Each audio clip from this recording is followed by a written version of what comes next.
That's why I want to extend our work to Lagos. And we are appealing, I'm strongly, passionately appealing to Lagosians to come to assistance, to give us the resources needed to be able to start our work here. Mother Mary said to me, most of our children are suffering here, and she wants to do something.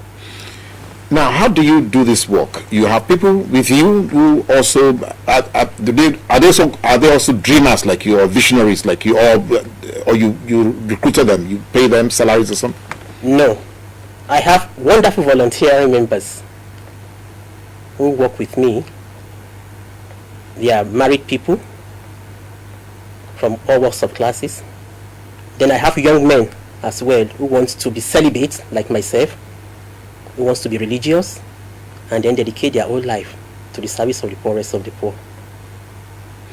Now, that's another section that we have not... Exactly. Yes, so we want to also talk about that. So you have taken a vow of celibacy. So you are not going to get married. You don't have to. We don't want to have children. I don't want to have a family. Of course, I have so many children. They are all my children.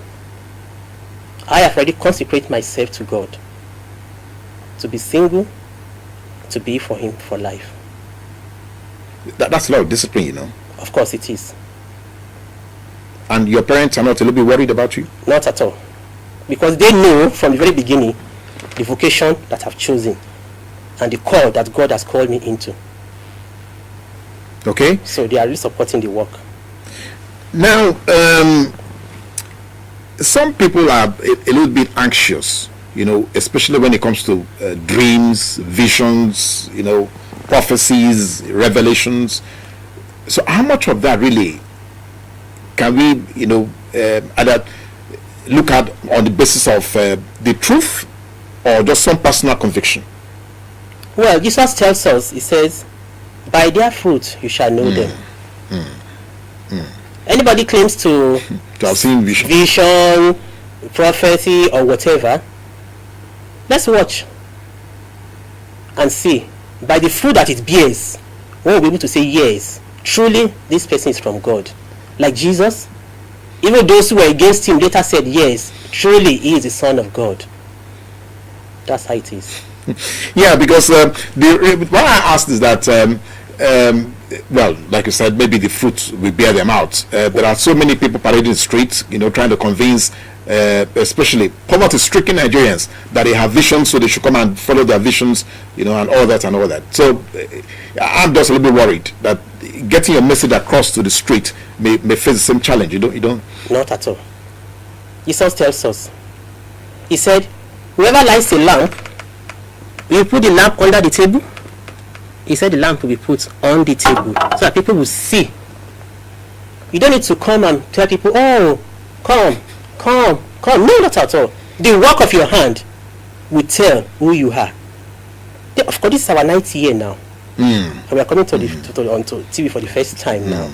The work has spread everywhere. Even though we live very far away in Ibadan where we are living, yet the light of God has spread all over because the work is bearing and telling about the wonders of God. Now, is the Catholic Church in any way part of this, or this is just your voluntary initiative? Of course, I am a Catholic. Definitely, the church has to be part of it, and they are part of it. In terms of support, in terms of organization, or in terms of just spiritual guidance, what exactly is the role of the church? Well, the church here has come in to look into it, to see what I'm really doing, and the church is interested. They've asked me to write, which of course I have, and then some other things will follow gradually. Okay, all right. But now, if we take this fully, I'm looking at the Nigerian space. Where do you think this can occupy in the Nigerian space, especially in the face of what we are going through, you know, mass killings because of lack of understanding, either at community level or religious level and all that? Where can this occupy? Well, Nigeria is a good country, and I want us to learn from other countries who have similar experience and they've come out of it. The government should make this as priority in their manifesto to really have a place for the destitute. They should take that as priority. In doing this, all these problems we have all around us will come to an abrupt end. Because in doing this, one, you are drawing the mercy of God down upon yourself, upon the country as a whole, and then all these problems we have around us will be an end. So I'm appealing to the government to take this as priority.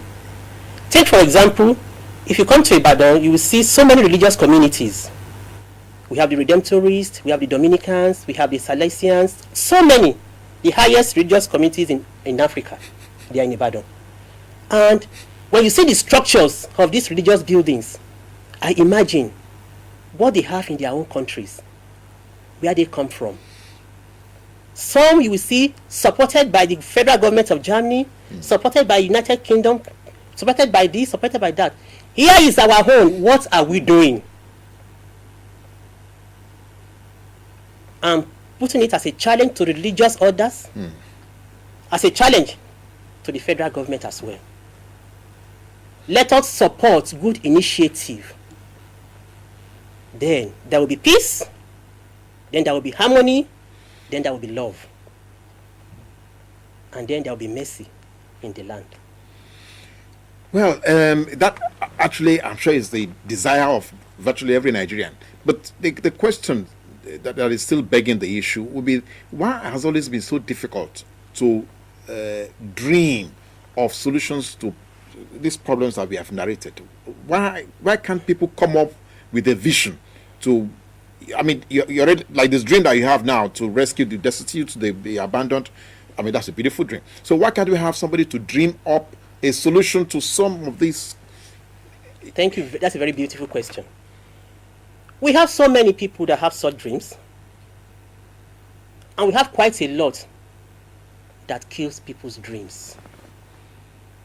And that is why the issue of love comes in. There is no love in any situation or country or society where love transmits. Then this question you are bringing forward wouldn't have come up, because love entails all. It permeates all. When you have such a dream and someone that has love is beside you, of course that dream will manifest. But so many people have, as I'm talking now, I'm very sure at homes, so many people have such dream, will be very happy that, oh, here is someone who is leading forward. But let us continue to pray that the love of God and love of humanity will be truly rooted in us, so that people that has good dreams, their dreams will be made manifest and bear fruit that everyone will enjoy. Now, Diola, one other issue that Nigerians have been contending with will be the question of missionary work, especially in terms of education. So, what quality of educational legacy do we have that we are still trapped as we are now? Is that a function of our inability to learn properly, or the failure of the educational system that we inherited? That's another very good question. From the very beginning, the Yoruba will say, I will say it in my language, can you translate that? No. You have to help me out there.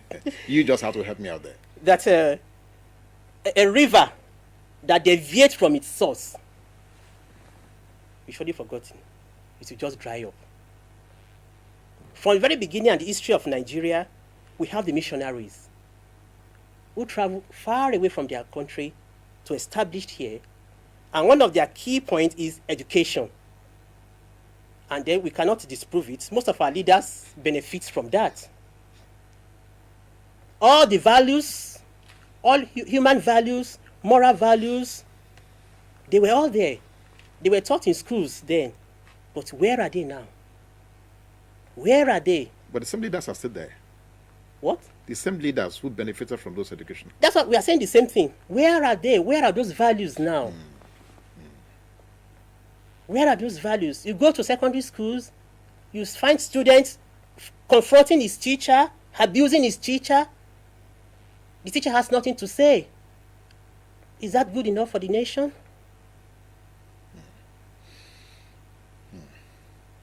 It's quite unfortunate.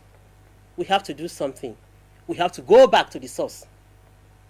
And we encourage our government to please kindly let the missionaries keep up the educational arms of our country.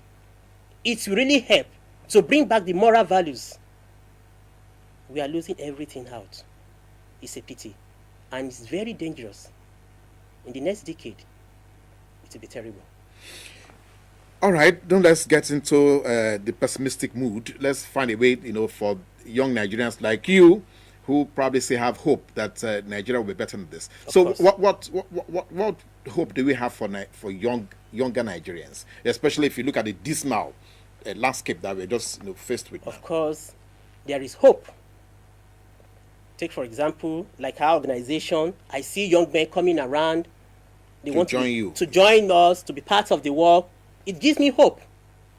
Christians and non-Christian alike, as part of the volunteering members, they want to do something. They want to help. I listen to them.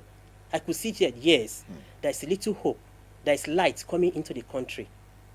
So I believe if we should give room to other people who are genuinely doing this type of work, then there is hope for our nation, Nigeria.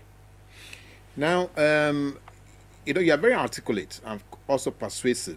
You have such a good visage. Maybe, are you looking at politics? How? No, I'm saying, with this kind of dream that you have, yes, maybe you need to get into the political space to find a stronger expression of this. I don't need to be a politician. I don't need to be a politician before you carry out something good. Everybody in the whole world, you have that inside you to love. It's innate. We're born with it. So I don't need to be a politician. Okay, but do you think you need a political voice so that at least some of these things that you have expressed now, can become concrete activities? Not at all.